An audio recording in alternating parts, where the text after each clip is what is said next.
ಚುಕ್ಕೆ ಗುರುತಿನ ಪ್ರಶ್ನೆ 818ನ ಗೃಹ ಸಚಿವರ ಹತ್ರ ಕೇಳ್ತಾ ಇದ್ದೀನಿ. ಮಾನ್ಯ ಅಧ್ಯಕ್ಷರೇ, ಉತ್ತರಗಳನ್ನು ಒದಗಿಸಲಾಗಿದೆ. ಮಾನ್ಯ ಸಭಾಧ್ಯಕ್ಷರೇ, ವಿಶೇಷವಾಗಿ ಕಾಲೇಜು ಮತ್ತು ಶಾಲೆಗಳ ಸುತ್ತಲೂ ಈ ಡ್ರಗ್ದು ಹಾವಳಿ ತುಂಬ ಜಾಸ್ತಿ ಆಗ್ತಾ ಇದೆ ಅಂತ ನಾನು ಕೇಳಿದ್ದೀನಿ. ಸಚಿವರು ಹೌದು, ಸರ್ಕಾರ ಗಮನಕ್ಕೆ ಬಂದಿರುತ್ತದೆ ಅಂತೂ ಒಪ್ಕೊಂಡಿದ್ದಾರೆ.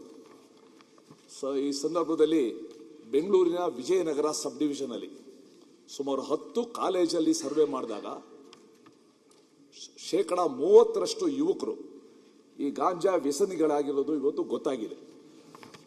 ಈಗ ತಾವು ಉತ್ತರದಲ್ಲಿ ಹೇಳ್ತೀರಾ 4747 ಪೆಡ್ಲರ್ಸ್ನ ನೀವು ಬಂಧಿಸಿದ್ದೀರ, 4747. ನಾವು ಈ ಪೆಡ್ಲರ್ಸ್ನ ಬಂಧಿಸ್ತೀವಿ ಹೊರತು ಈ ಕಿಂಗ್ ಪಿನ್ಸ್ನ ಬಂಧಿಸೋದ್ರಲ್ಲಿ ವಿಫಲರಾಗ್ತಾ ಇದ್ದೀವಿ. 4747 ಪೆಡ್ಲರ್ಸ್ ಪೈಕಿ ನೀವು ಕಿಂಗ್ ಪಿನ್ಸ್ನ ಹಿಡಿದಿರೋದು 13 ಜನ ಮಾತ್ರ. ಇದು ಬಹಳ ಒಂದು ಆತಂಕಕಾರಿ ಒಂದು ವಿಚಾರ. ಇದ್ರ ಜೊತೆಗೆ ಒಟ್ಟಾರೆ ಡ್ರಗ್ ದಂಧೆನಲ್ಲಿ ತೊಡಗಿರುವ ವಿದೇಶಿಯರ ಸಂಖ್ಯೆ 47 ಅಂತ ತಾವು ಹೇಳಿದ್ದೀರ. ಆದರೆ ಇದುವರೆಗೂ ಗಡಿಪಾರು ಒಬ್ಬರನ್ನು ಕೂಡ ನಾವು ಮಾಡೋಕ್ಕಾಗಿಲ್ಲ. ವಿದೇಶಿಯರು ಸಿಕ್ಕಾಕೊಂಡಿದ್ದಾರೆ, ಡ್ರಗ್ಸ್ ಅಲ್ಲಿ ಸಿಕ್ಕಾಕೊಂಡಿದ್ದಾರೆ, ಒಬ್ಬರನ್ನು ಕೂಡ ಗಡಿಪಾರು ಅಂದ್ರೆ ಯಾವ ಸೀರಿಯಸ್ನೆಸ್ ಅಲ್ಲಿ ನಾವು ಈ ಡ್ರಗ್ ಅನ್ನ ಮಾಡಬೇಕು, ಆ ಮೂಲ ಯಾರು ಸಪ್ಲೈಯರ್ ಅವ್ರ ಬಗ್ಗೆ ಕ್ರಮ ತಗೊಳ್ಬೇಕು, ಅದು ತಗೊಳ್ತಾರ. ಇದ್ರ ಬಗ್ಗೆ ಸರ್ಕಾರ ಯಾವ ರೀತಿ ತಗೊಳ್ಳುತ್ತೆ ಅಂತ ದಯವಿಟ್ಟು ಹೇಳಿ.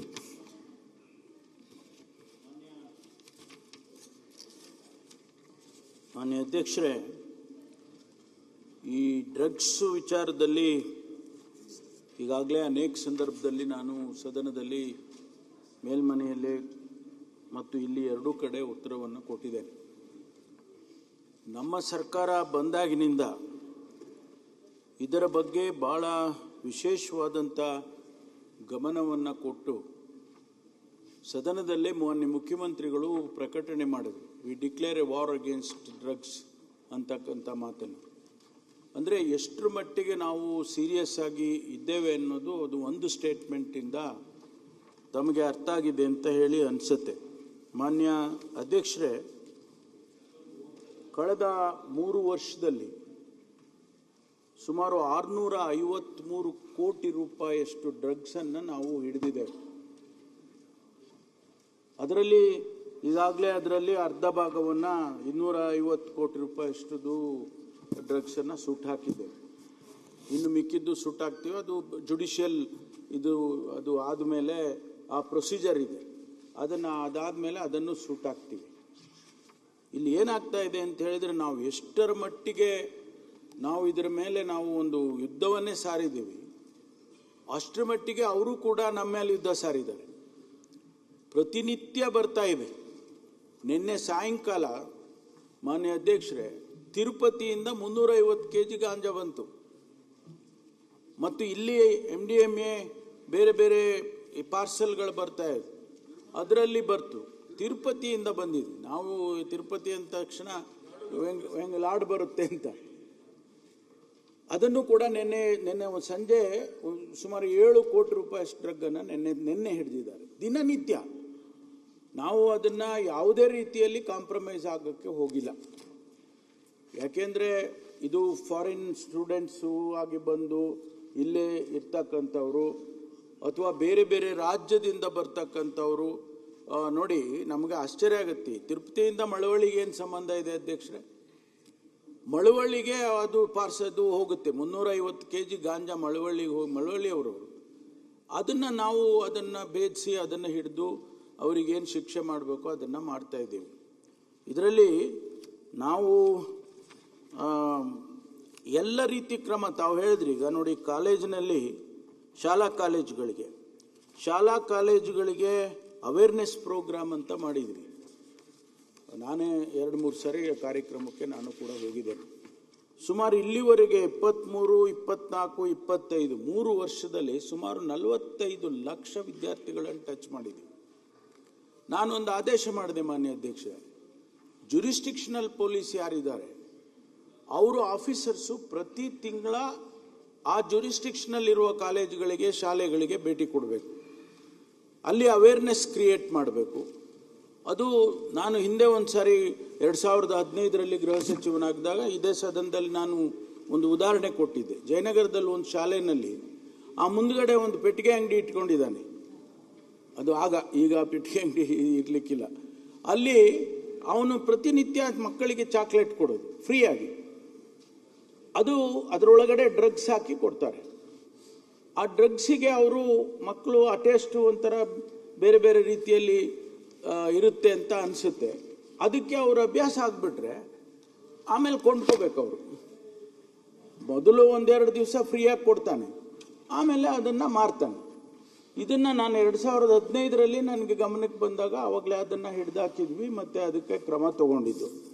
ಆದ್ದರಿಂದ ನಾವು ಒಂದು ಕಡೆ ಅವೇರ್ನೆಸ್ ಕ್ರಿಯೇಟ್ ಮಾಡ್ತಾ ಇದ್ದೀವಿ, ಇನ್ನೊಂದು ಕಡೆ ಯಾರು ಪೆಡ್ಲರ್ಸ್ ಇದ್ದಾರೆ, ಯಾರು ಸಪ್ಲೈ ಮಾಡ್ತಾರೆ ಅವ್ರನ್ನ ಹಿಡಿತಿದ್ದೀವಿ, ಯಾರು ಉಪಯೋಗ ಮಾಡ್ತಾರೆ ಅವ್ರನ್ನೂ ಹಿಡಿತಿದ್ದೀವಿ. ಸಾವಿರಾರು ಕೇಸ್ಗಳು ನಾನು ಕೊಟ್ಟಿದ್ದೀನಿ ನಿಮಗೆ ಸ್ಟ್ಯಾಟಿಸ್ಟಿಕ್ಸ್ ನೋಡಿ. 6,000, 7,000, 8,000 ಕೇಸಸ್ಗಳು ನಾವು ರಿಜಿಸ್ಟರ್ ಮಾಡ್ತಾ ಇದ್ರೆ ಎಷ್ಟರ ಮಟ್ಟಿಗೆ ಇದು ನಮ್ಮ ಸಮಾಜದಲ್ಲಿ ಬಂದುಬಿಟ್ಟಿದೆ ಅನ್ನೋದನ್ನು ಯೋಚನೆ ಮಾಡಿ. ನಾನೀಗ ಕಳೆದ ತಿಂಗಳು ಮಾನ್ಯ ಅಧ್ಯಕ್ಷರೇ ಒಂದು ಆದೇಶ ಮಾಡಿದೆ. ಪ್ರತಿ ಯಾವುದು ಕಾಲೇಜುಗಳಿದೆ, ಶಾಲೆಗಳಿದೆ, ಅಲ್ಲಿ ಭೇಟಿ ಕೊಡಿ, ವಿದ್ಯಾರ್ಥಿಗಳನ್ನ ನೀವು ಪರೀಕ್ಷೆ ಮಾಡಿ.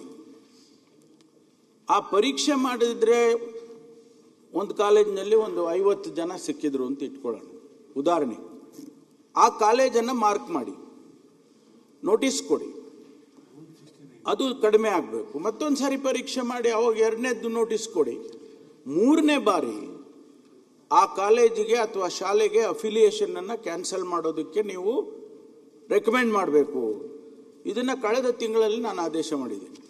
ಈಗ ಪ್ರಾರಂಭ ಮಾಡಿದ್ದಾರೆ. ಭಾಳಷ್ಟು ಕಾಲೇಜುಗಳಿಗೆ ವಿಸಿಟ್ ಮಾಡ್ತಾರೆ, ಅಲ್ಲಿ ವಿದ್ಯಾರ್ಥಿಗಳನ್ನ ಅಲ್ಲಿ ಪರೀಕ್ಷೆ ಮಾಡ್ತಾರೆ. ಇದು ನಮಗೆ ಇವತ್ತು ಭಾಳ ಒಂದು ರೀತಿಯಲ್ಲಿ ಚಾಲೆಂಜ್ ಆಗಿ ಸವಾಲಾಗಿದೆ ನಮಗೆ. ಆದರೆ ಬಿಡೋದಿಲ್ಲ, ನಾವು ಖಂಡಿತವಾಗಿ ಬಿಡೋದಿಲ್ಲ. ಇದಕ್ಕೆ ಇನ್ನೊಂದು ಏನು ಮಾಡಿದ್ದೀವಿ ಅಂತ ಹೇಳಿದ್ರೆ, ಆ್ಯಂಟಿ ನಾರ್ಕಾಟಿಕ್ ಟಾಸ್ಕ್ ಫೋರ್ಸ್ ಅಂತ ಮಾಡಿದ್ದೀವಿ ಹೊಸದಾಗಿ. ಅದರ ಕೆಲಸ ನೋಡಿ,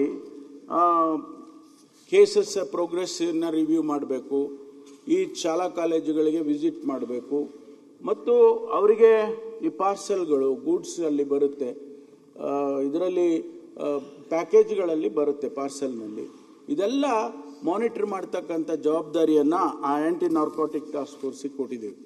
ಇದು ಇವತ್ತು ಭಾಳ ಒಂದು ರೀತಿಯಲ್ಲಿ ಮಾನ್ಯ ಅಧ್ಯಕ್ಷರೇ ನಮಗಷ್ಟೇ ಸವಾಲಿಲ್ಲ, ಸಮಾಜಕ್ಕೂ ಕೂಡ ಸವಾಲಾಗಿದೆ. ಒಂದು ಪೇರೆಂಟ್ ನನ್ನ ಹತ್ರ ಬಂದರು. ಅವರು ನನಗೆ ನಮ್ಮ ಹುಡುಗ ನೋಡಿ ಒಂದು ಪೊಲೀಸ್ ಸ್ಟೇಷನ್ನಲ್ಲಿ ನಮ್ಮ ಹುಡುಗನ ಕರೆಸ್ಕೊಂಡಿದ್ದಾರೆ. ಆ ಪೊಲೀಸ್ ಸ್ಟೇಷನ್ ಹೆಸರು ಹೇಳೋದಿಲ್ಲ, ನಾನು ಹುಡುಗನ ಹೆಸರು ಹೇಳೋದಿಲ್ಲ. ಆ ತಾಯಿ ವೆಲ್ ಎಜುಕೇಟೆಡ್ ಲೇಡಿ, ಅವನು ಇಂಜಿನಿಯರಿಂಗ್ ಓದ್ತಾ ಇದ್ದಾನೆ. ನಮ್ಮ ಹುಡುಗ ಭಾರಿ ಒಳ್ಳೆಯವನು, ತುಂಬ ಕಷ್ಟ ಬಿದ್ದು ಓದ್ತಾನೆ. ಅವನ್ನ ಪೊಲೀಸ್ನವ್ರು ಕರ್ಕೊಂಡು ಹೋಗ್ಬಿಟ್ಟಿದ್ದಾರೆ. ಯಾವ ಪೊಲೀಸ್ ಸ್ಟೇಷನ್ನು? ಕೂತ್ಕೊಳ್ಳಿ ಅಮ್ಮ, ನಾನು ಮಾತಾಡ್ತೀನಿ ಅಂತೇಳಿ ಆ ಪೊಲೀಸ್ ಸ್ಟೇಷನ್ನಿಗೆ ನಾನು ಇನ್ಸ್ಪೆಕ್ಟ್ರಿಗೆ ಫೋನ್ ಮಾಡಿದೆ. ಏನ್ರಿ ಈ ರೀತಿ ಯಾರೋ ಒಬ್ಬ ವಿದ್ಯಾರ್ಥಿನ ಇಟ್ಕೊಂಡು ಬಂದಿದ್ದಾರೆ ಅಂತ, ಏನು ಸಮಾಚಾರ? ಸರ್, ನಾನು ಫೋನಲ್ಲಿ ಬೇಡ ಸರ್, ಪರ್ಸ್ನಲಾಗಿ ಬಂದು ಹೇಳ್ತೀನಿ. ನೋಡಿ, ಅವ್ರ ತಾಯಿ ಬಂದಿದ್ದಾರೆ ಇಲ್ಲಿ, ಅವರು ಭಾಳ ಆತಂಕದಲ್ಲಿದ್ದಾರೆ. ಆದ್ದರಿಂದ ಏನು ಅಂತ ಹೇಳಪ್ಪ, ಏನು ಪರವಾಗಿಲ್ಲ ಹೇಳು. ಅವನು ಹೇಳ್ದ, ಸರ್ ಈ ಥರ ಡ್ರಗ್ ಕೇಸಲ್ಲಿ ಅವನು ಇನ್ವಾಲ್ವ್ ಆಗಿಬಿಟ್ಟಿದ್ದಾನೆ. ಯಾವುದೋ ಒಂದು ಆಫ್ರಿಕನ್ ವ್ಯಕ್ತಿಯಿಂದ ಅವನು ಪಾರ್ಸಲ್ ತರಿಸ್ಕೊಂಡಿದ್ದಾನೆ. ಅದು ನಮಗೆ ಆಕ್ಸಿಡೆಂಟಲಿ ಆ ಆಫ್ರಿಕನ್ ಅವನ್ನ ಹಿಡಿದಾಗ ಇವನ ನಂಬರ್ ಸಿಕ್ತು ಅವನ ಹತ್ರ. ನಾವು ಫಾಲೋ ಅಪ್ ಮಾಡಿದಾಗ ಈ ವಿದ್ಯಾರ್ಥಿ ಸಿಕ್ದ, ಅವನು ಹಣ ಕಳಿಸಿದ್ದಾನೆ ಅವನು ಇದರಲ್ಲಿ ಅಂತ ಹೇಳಿ. ಅವ್ರ ತಾಯಿಗೆ ಗೊತ್ತಿಲ್ಲ ಇದು. ಪಾಪ ಅವರು ಮಗ ಭಾಳ ಕಷ್ಟ ಬಿದ್ದು ಓದ್ತಾ ಇದ್ದಾನೆ, 3rd ಇಯರ್ ಫೈನಲ್ ಇಯರಿಗೆ ಬಂದುಬಿಟ್ಟಿದ್ದಾನೆ. ನೋಡಿದ್ರೆ ಅವನು ಡ್ರಗ್ಸಿಗೆ ಭಾಳ ಇದು ಆಗಿ ಹೋಗಿದ್ದಾನೆ, ಅಡಿಕ್ಟ್ ಆಗಿಬಿಟ್ಟಿದ್ದಾನೆ. ಇಂತಹ ಪರಿಸ್ಥಿತಿಯಲ್ಲಿ ನಾವು ಸಮಾಜದಲ್ಲಿ ಇವತ್ತಿದೆ. ಬಹಳ ಜನಕ್ಕೆ ಗೊತ್ತೇ ಆಗೋದಿಲ್ಲ, ತಂದೆ ತಾಯಿಗಳಿಗೆ ಗೊತ್ತಾಗೋದಿಲ್ಲ, ಯಾರಿಗೂ ಅದು ಗೊತ್ತೇ ಆಗೋದಿಲ್ಲ ಅನ್ನೋ ಪರಿಸ್ಥಿತಿಯಲ್ಲಿರುವಾಗ ಯಾರೋ ಒಬ್ಬ ಸಪ್ಲೈ ಮಾಡ್ತಾನೆ, ಅವನಿಂದ ತಗೊಳ್ತಾರೆ, ಅವ್ರಿಗೆ ಅಭ್ಯಾಸ ಆಗಿಬಿಡ್ತದೆ. ಆದ್ದರಿಂದ ಸಮಾಜ ಕೂಡ ಇದನ್ನು ಎಚ್ಚೆತ್ಕೋಬೇಕು ಅಂತ ಹೇಳಿ ನಾನು ಹೇಳೋದಕ್ಕೆ ಬಯಸ್ತೀನಿ. ಆಮೇಲೆ ತಾವು ಹೇಳಿದ್ರಿ ಇಲ್ಲಿ ಗಡೀಪಾರು ಮಾಡಿರೋದು ಝೀರೋ ತೋರಿಸಿದ್ದೀವಿ, ಇಂಟೆನ್ಷನಲ್ಲಿ ಝೀರೋ ತೋರಿಸಿದ್ದೀವಿ. ಅದು ಅವ್ರಿಗೆ ಗೊತ್ತಾಗುತ್ತೆ, ಅರಗಜ್ಞಾನದವ್ರಿಗೆ. ಯಾಕೆಂದ್ರೆ ನಾವು ಇಲ್ಲಿ ಕೇಸ್ ರಿಜಿಸ್ಟರ್ ಮಾಡಿದ್ರೆ ಮಾನ್ಯ ಅಧ್ಯಕ್ಷರೇ, ಅವನು ಇಲ್ಲೇ ಇರಬೇಕು, ಹೋಗಂಗಿಲ್ಲ, ಅವನು ಗಡೀಪಾರು ಮಾಡೋಕ್ಕಾಗೋದಿಲ್ಲ, ಗಡೀಪಾರು ಮಾಡೋಕ್ಕಾಗೋದಿಲ್ಲ, ಅವನು ಇಲ್ಲೇ ಇಟ್ಕೋಬೇಕಾಗುತ್ತೆ. ಅವನ್ನ ಅರೆಸ್ಟ್ ಮಾಡಿದರೆ ನಾವು ಅವನ್ನ ನೋಡ್ಕೋಬೇಕಾಗುತ್ತೆ. ಅದಕ್ಕೋಸ್ಕರ ನಾವು ಏನು ಮಾಡ್ತೀವಿ ಅಂದರೆ ಅದನ್ನು ಬೇರೆ ಬೇರೆ ರೀತಿಯಲ್ಲಿ ಕೇಸ್ಗಳನ್ನು ಹಾಕ್ಕೊಳ್ಳೋದು, ಅವರ ವೀಸಾ ಅದೆಲ್ಲ ಎಕ್ಸ್ಪೈರ್ ಆಗಿರುತ್ತೆ ಅಂತ ಹೇಳಿ. ಆ ಕೇಸಸ್ಸಲ್ಲಿ 371 ಇಲ್ಲೀಗಲ್ ಸ್ಟೇ ನಮ್ಮ ರಾಜ್ಯದಲ್ಲಿ ಕಳೆದ ವರ್ಷ 371 ಫಾರಿನ್ ನ್ಯಾಷನಲ್ಸನ್ನು ಡಿಪೋರ್ಟ್ ಮಾಡಿದ್ದೀವಿ. ಹೆಚ್ಚಿನ ಅಂಶ ಅವರೆಲ್ಲ ಇದಕ್ಕೆ ಸೇರಿದವ್ರೆ, ಈ ಡ್ರಗ್ಸ್ ದಂಧೆಗೆ ಸೇರಿದಂಥವ್ರೆ. ಆಮೇಲೆ ಈ ವರ್ಷ ಇಲ್ಲಿಯವರೆಗೂ 298 ಫಾರಿನ್ ನ್ಯಾಷನಲ್ಸ್ನ ಆಲ್ರೆಡಿ ವಿ ಹ್ಯಾವ್ ಡಿಪೋರ್ಟೆಡ್.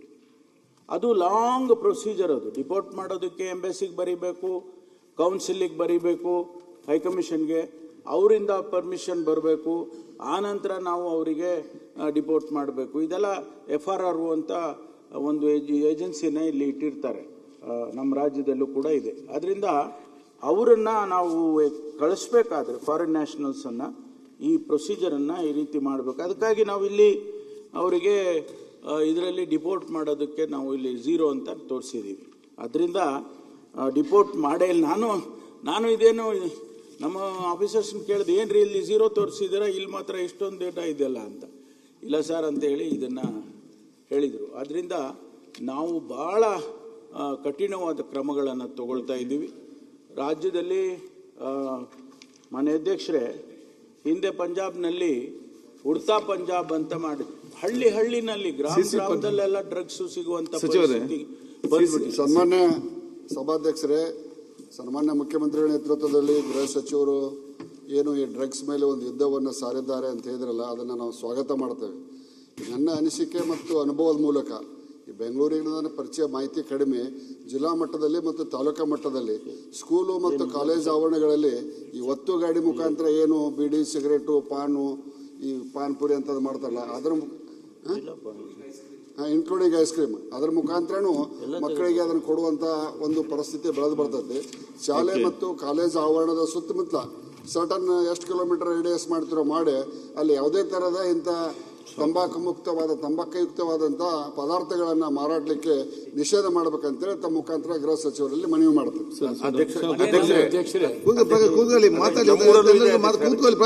ಕೂತ್ಕೊಳ್ಳಿ. ಮಾನ್ಯ ಅಧ್ಯಕ್ಷರೇ, ಈಗಾಗಲೇ ಮಾನ್ಯ ಗೃಹ ಸಚಿವರು ಸವಿಸ್ತಾರವಾಗಿ ಹೇಳಿದ್ರು. ನನಗನ್ಸೋದು, ನನ್ನ ಅನುಭವದ ಪ್ರಕಾರ ಪೊಲೀಸರ ಕೈ ಮೀರಿ ಹೋಗ್ತಾ ಇದೆ. ಇದು ಸಣ್ಣ ಹಳ್ಳಿಗೆ, ಸಾಮಾನ್ಯ ಮಕ್ಕಳ ಕೈಗೆ ಇದು ಸಿಗ್ತಾ ಇದೆ. ಹಾಗಾಗಿ ಶಿಕ್ಷೆ ಸಾಕಾಗೋದಿಲ್ಲ. ಒಂದು ಕಾಯ್ದೆಯನ್ನು ಇದನ್ನ ಅಮೆಂಡ್ಮೆಂಟ್ ಮಾಡುವಂಥದ್ದು ಒಳ್ಳೇದು. ಯಾಕಂದ್ರೆ ಈಗ ಒಬ್ಬನ್ನ ಯಾರನ್ನೋ ಹಿಡ್ಕೊಂಡು ಹೋಗ್ತಾರೆ, ಜೈಲಿಗೆ ಹಾಕ್ತಾರೆ, ಇನ್ನು 4-5 ದಿವಸದಲ್ಲಿ ಹೊರಗೆ ಬರ್ತಾನೆ. ಓಕೆ, ಅದಕ್ಕಾಗಿ ಇದಕ್ಕೆ ಅಮೆಂಡ್ಮೆಂಟ್ ತಂದು, ಕಾಯ್ದೆಗೆ ಅಮೆಂಡ್ಮೆಂಟ್ ತಂದು ಅವನು ವರ್ಷಗಟ್ಟಲೆ ಜೈಲಲ್ಲಿ ಕೊಳೆಯೋ ಹಂಗೆ ಮಾಡಿದ್ರೆ ಸ್ವಲ್ಪ ಕಂಟ್ರೋಲಿಗೆ ಬರ್ಬೋದು ಅಂತ ಹೇಳಿ ಅನ್ಸುತ್ತೆ. ಇಲ್ಲದಿದ್ರೆ ಇದು ಏನು ಮಾಡ್ಲಿಕ್ಕೆ ಆಗೋದಿಲ್ಲ, ಅಷ್ಟು ಅಡಿಕ್ಷನ್ಗೆ ಒಳಗಾಗ್ತದೆ. ಪ್ರಶ್ನೋತ್ತರ ಮಂತ್ರಿಗಳೇ. ಮಾನ್ಯ ಅಧ್ಯಕ್ಷರೇ, ನಾನು ಯಾವುದೇ ಕಾಯ್ದೆಯನ್ನು ತರೋದಕ್ಕೆ ಸಿದ್ಧವಾಗಿದ್ದೇನೆ. ತಾವು ಹೇಳಿದಾಗೆ ಹಳ್ಳಿಗೂ ಏನು ಹೋಗಲಿಲ್ಲ ಇನ್ನೂ, ಆದರೆ ಹೋಗದಾಗೆ ತಡಿತಕ್ಕಂಥ ಕೆಲಸ ಮಾಡಲೇಬೇಕು. ನಾವು ಕಾಲೇಜುಗಳಿಂದ ಯುವಕರಿಗೆ ನೋಡಿ, ನಾವು ಕೆಲವು ಕೇಸಸ್ನಲ್ಲಿ 15-16 ವರ್ಷದ ಹುಡುಗರು ಒಂದು ಮರ್ಡರ್ ಮಾಡ್ತಾರೆ. ನಾನು ಇನ್ಸಿಡೆಂಟ್ಸ್ಗಳನ್ನ ಹೇಳ್ಬೋದು, ಅದು ಕ್ಲಾಸಿಫೈಡ್. ಅದರಿಂದ 15-20 ವರ್ಷದ ಒಳಗಿನ ಹುಡುಗರು ಮರ್ಡರ್ಗಳು ಮಾಡ್ತಾರೆ. ಮಾನ್ಯ ಅಧ್ಯಕ್ಷರು, ಶಿವಮೊಗ್ಗದಲ್ಲಾಯಿತು, ಕೋಲಾರದಲ್ಲಾಯಿತು, ಶಿವಮೊಗ್ಗದಲ್ಲಾಯಿತು, ಹುಬ್ಳಿ ಧಾರವಾಡದಲ್ಲಾಯಿತು, ಅನೇಕ ಇನ್ಸಿಡೆಂಟ್ಗಳಾಗಿದ್ದಾವೆ. ಅದು ಅವ್ರ ಏಜ್ ಗ್ರೂಪ್ಗೆ ಅವ್ರು ಮಾಡಂಗಿಲ್ಲ. ಅದು ಆದರೆ ಅವರು ಈ ಡ್ರಗ್ಸ್ ತಗೊಳ್ಳೋದ್ರಿಂದ ಹೈನಲ್ಲಿ ಇರ್ತಾರೆ, ಅವ್ರಿಗೇನು ಗೊತ್ತಿಲ್ಲ. ಯಾರೋ ಹೇಳ್ತಾನೆ ಒಂದಿಷ್ಟು ದುಡ್ಡು ಕೊಡ್ತಾನೆ, ಹೋಗಿ ಅವ್ನಿಗೆ ಹೊಡೆದ್ಬಿಟ್ಟು ಬರೋ ಅಂದರೆ ಹೋಗಿ ಹೊಡೆದ್ಬಿಟ್ಟು ಬಂದ್ಬಿಡ್ತಾರೆ. ಹೊಡೆದೇದು ಗೊತ್ತಿಲ್ಲ, ಅವ್ರಿಗೆ ಏನೂ ಗೊತ್ತಿಲ್ಲ. ಅಂಥ ಪರಿಸ್ಥಿತಿ ಇನ್ನೂ ಹೆಚ್ಚಾಗ್ದಂಗೆ ನಾವು ತಡಿಬೇಕಾದದ್ದು ನಮ್ಮ ಕರ್ತವ್ಯ ಇದೆ. ಅದರಿಂದ ನಾವು ಸರ್ಕಾರದಲ್ಲಿ ಯಾವುದೇ ಕಾಂಪ್ರಮೈಸ್ ಈ ವಿಷಯದಲ್ಲಿ ಆಗೋದಿಲ್ಲ. ಮಾನ್ಯ ಅಧ್ಯಕ್ಷರೇ, ಖಂಡಿತವಾಗಿ ನಾವು ಇದನ್ನ ಕಂಟೈನ್ ಮಾಡೇ ಮಾಡ್ತೀವಿ. ನನ್ನ ಅನಿಸಿಕೆ ಇದಕ್ಕೆ ಶಿಕ್ಷೆ ತಾವು ಹೇಳಿದಾಗೆ ಏನಾದರೂ ಅವಶ್ಯಕತೆ ಇದ್ರೆ ಏನಾದರೂ ಶಾಲೆ ಕಾಲೇಜು ಆವರಣದ ಸುತ್ತಮುತ್ತಲು ಅದು ಮಾಡ್ತಾ ಇದೀವಿ, ಅದನ್ನ ಖಂಡಿತ ಮಾಡ್ತಾ ಇದೀವಿ.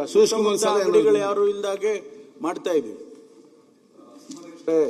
ಗೃಹ ಸಚಿವರು ಇಲ್ಲ ಇದ್ರ ಬಗ್ಗೆ ನಾವು ಗಟ್ಟಿ ಕ್ರಮಗಳನ್ನ ತಗೊಳ್ತೀವಿ ಅಂತ ಹೇಳಿರೋದನ್ನ ಸ್ವಾಗತಿಸ್ತೇನೆ. ಆದರೆ ಒಂದಿದೆ ಗೃಹ ಸಚಿವರೇ, ನಮ್ಮ ಕ್ಷೇತ್ರದಲ್ಲೇ ನಾನು ಎಲ್ಲಿ ಹೋದರೂ ಕೂಡ ಜನಸಾಮಾನ್ಯರು ಹೇಳ್ತಾರೆ, ಇಲ್ಲಿ ಗಾಂಜಾ ಹೊಡಿತಾರೆ, ಇಲ್ಲಿ ಗಾಂಜಾ ಸಿಗ್ತದೆ ಅಂತ ನಿಮ್ಮ ಪೊಲೀಸ್ ಸ್ಟೇಷನ್ ಅವರಿಗೆ ಚೆನ್ನಾಗಿ ಗೊತ್ತಿದೆ.